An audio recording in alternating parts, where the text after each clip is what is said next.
Polemik Natal, Bupati Lebak ini ternyata pernah ancam Santet Muldoko, ditulis oleh Sardi dari laman siwar.com. Ini orang-orang Kristen tidak hanya dilarang bangun gereja, tapi sudah dilarang mau melaksanakan ibadahnya. Ada semacam kesan kristenofobia, yaitu kebencian dan ketakutan pada umat Kristen. Mereka menolak hak umat Kristen untuk menjalankan ibadah sesuai dengan keyakinannya, karena mereka tidak menganggap umat Kristen sebagai saudara sebangsa. Ini memang menyedihkan.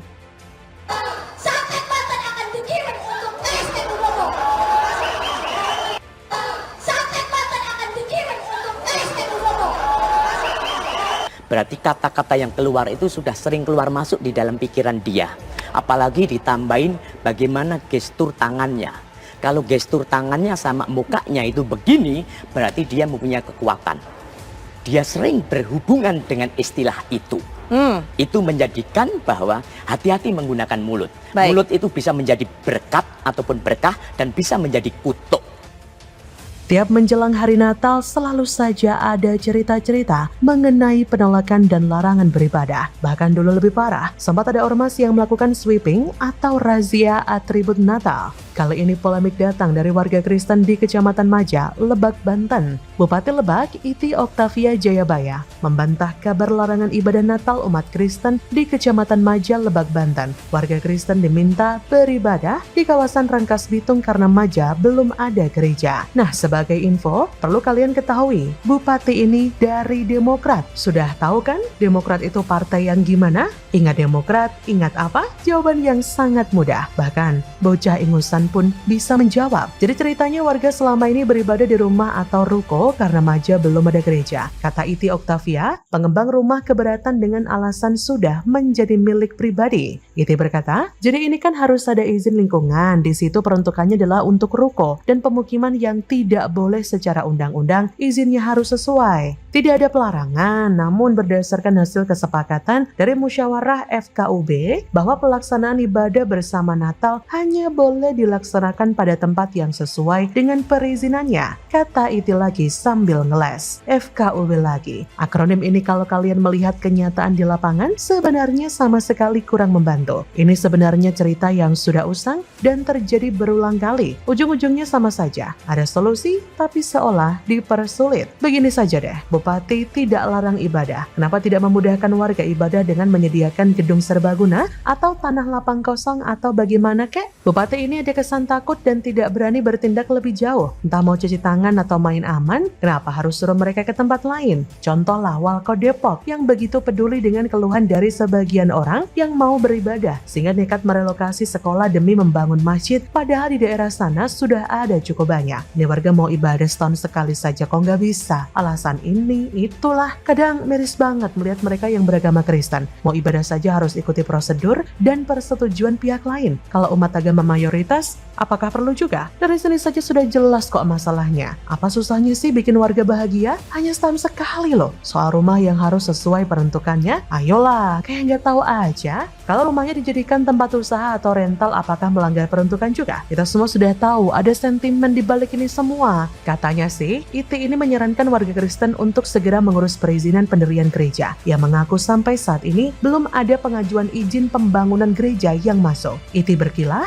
makanya saya tantangin untuk segera urus izin untuk rumah peribadatan. Termasuk saya bilang Maja ini kan besar penduduknya. Ada 10.000 unit rumah di situ. Tolong fasilitasi semua agama di situ rumah peribadatannya. Lah saya tuh malah menyarankan begitu. Kalau menurut perkataan Bupati di atas seolah mudah dan pasti beres gitu ya. Tinggal mengajukan izin. Tapi apakah sesimpel itu masalahnya? Apakah semudah itu solusinya? Mohon ralat kalau saya salah, saya sering baca kalau mau mengajukan izin perlu tanda tangan atau persetujuan warga setempat. Begitu kan? Ini saja sudah menjadi halangan pertama. Kalau ada yang menolak bagaimana? Bukankah izin jadi sulit? Kalau misalnya tanda tangan warga sudah didapat, apakah izin akan semakin dipermudah? Banyak loh kasus izin yang sudah ada, tapi muncul polemik lain yang membuat pembangunan seolah tidak kelar-kelar, bahkan kadang bisa dibatalkan lagi. Sebenarnya masalahnya cuma satu, ada sekelompok orang atau mungkin ormas yang menolak. Itu saja sih. Seperti yang sudah saya katakan, kalau bupatinya benar-benar peduli, ya fasilitasi saja wargamu dengan menyediakan gedung serbaguna, tanah lapang,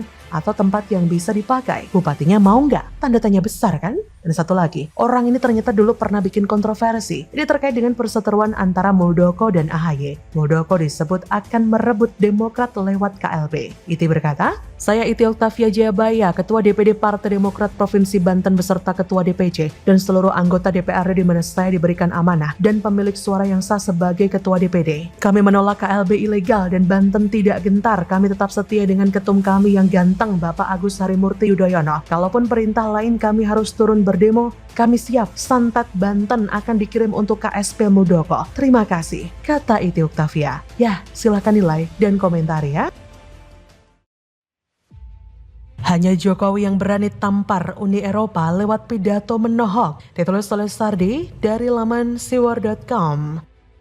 Hadapan orang-orang yang selama ini mempermasalahkan Indonesia dan mengadukan Indonesia ke WTO. Langsung pidato di hadapan mereka-mereka ini. Dan ini bagi saya adalah keberanian yang luar biasa. Di KTT ASEAN Uni Eropa, di hadapan para pemimpin negara-negara Eropa, dijelaskan dan ditegaskan bahwa ini nggak boleh terjadi ada negara yang semena-mena dan merasa mereka punya standar yang lebih baik dibandingkan negara-negara lain. Oleh sebab itu, jika ingin kita membangun sebuah kemitraan yang lebih baik, maka kemitraan harus didasarkan pada kesetaraan. Tidak boleh ada pemaksaan, tidak boleh lagi ada pihak yang selalu mendikte. Risikonya memang besar karena Indonesia jadi tidak mendapatkan keuntungan hasil ekspor. Tapi karena nyali itu tadi, Pak Jokowi tetap memilih dan memihak rakyat yang diutamakan. Sesudah peraturan larangan ekspor biji nikel itu keluar, Eropa pun langsung menggugat Indonesia ke WTO atau World Trade Organization atau Organisasi Perdagangan Dunia. Indonesia dianggap mematikan industri baja di Eropa. Tapi disinilah saya kagumnya sama Jokowi. Dia nggak gentar dan sama sekali nggak takut disomasi. Dia malah menantang Eropa dengan mengirimkan pengacara-pengacara mahal kelas dunia untuk membela Indonesia di pengadilan. Baru-baru ini Jokowi hadir di konferensi tingkat tinggi atau KTT peringatan 45 tahun kemitraan antara ASEAN dan Uni Eropa di Brussels, Belgia. Jokowi menyampaikan pidato. Inti pidatonya adalah kemitraan antara ASEAN dan Uni Eropa membuahkan hasil yang baik, tapi tidak semua hal berjalan dengan baik. Jokowi memberikan poin penting, yaitu jika ingin membangun kemitraan yang lebih baik, Uni Eropa harus menerapkan prinsip kesetaraan. Tak boleh ada pemaksaan, tak boleh ada pihak yang selalu mendikte dan beranggapan bahwa standar saya lebih baik dari standar kamu. Bahwa pidato menohok Jokowi ini ada kaitannya dengan perseteruan antara Indonesia dengan Eropa terkait kisru ekspor nikel. Sebenarnya bukan cuma nikel ya, ini bermula dari diskriminasi sawit Indonesia oleh negara Eropa. Sekitar 2018 silam, ada rencana pelarangan masuknya sawit Indonesia ke Eropa. Bukan cuma Indonesia, Malaysia pun dibuat pusing dengan aturan ini. Jokowi pada saat itu mengatakan, Uni Eropa memunculkan isu bahwa minyak kelapa sawit tidak ramah lingkungan. Ini soal perang bisnis antara negara karena CPO lebih murah dari minyak bunga matahari mereka. Jokowi pun tidak tinggal diam. Jokowi mengirimkan surat protes kepada Presiden dan Ketua Parlemen Uni Eropa atas penolakan sawit Indonesia. Indonesia melawan balik menggugat Uni Eropa ke WTO. Setahu saya, hasil gugatannya belum keluar sampai saat ini. Nah, dari sengketa sawit, sekarang muncullah sengketa nikel. Ini agak lucu ya. Uni Eropa tidak mau menerima produk sawit Indonesia, tapi mau nikel. Dengan berbagai alasan mereka menolak sawit. Dan ketika Jokowi membalas dengan larangan ekspor nikel, mereka juga marah. Eropa protes dan membalas dengan menggugat di WTO. Sialnya, Indonesia kalah dalam gugatan tersebut. Anda tahu sendiri ya, WTO itu isinya orang-orang dari negara mana? Apakah Jokowi menyerah? Tentu saja tidak, Ferguson. Sekali melangkah pantang berhenti, apalagi sampai harus mundur. Karena kalau Indonesia menyerah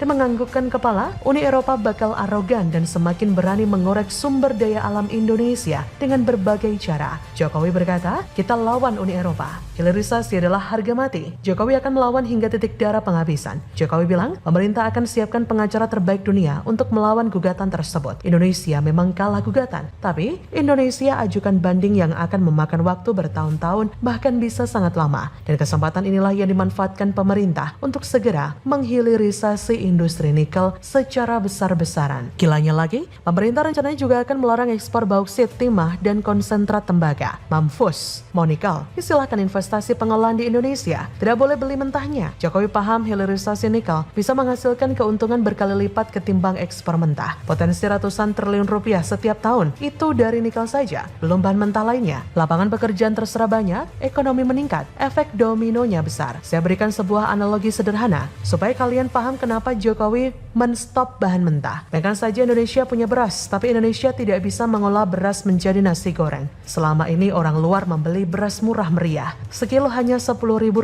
Sekilo beras ini kemudian diolah menjadi nasi sebanyak 8 porsi. Jadi satu porsi nasi modalnya hanya Rp1.250. Lalu nasi ini dijadikan nasi goreng, dimasukinlah kecap, bumbu, telur, dan kemudian sepiring nasi goreng ini dijual ke Indonesia lagi dengan harga Rp15.000. Modal masak nasi goreng cuma sekitar Rp5.000, tapi dijual ke Indonesia menjadi Rp15.000. Seporsi nasi goreng mereka untung Rp10.000 dikali 8 porsi, jadi untungnya Rp80.000. Gila bukan? Coba pikirkan, Indonesia jual beras sekilo Rp10.000, untungnya cuma berapa? Orang luar beli beras, dimasak nasi goreng, untungnya Rp80.000. Dan Indonesia memutuskan tak mau lagi jual beras karena mau masak nasi goreng sendiri. Tentu saja penjual nasi goreng dari luar ini mencak-mencak dan ngamuk, lahannya pun diobrak-abrik.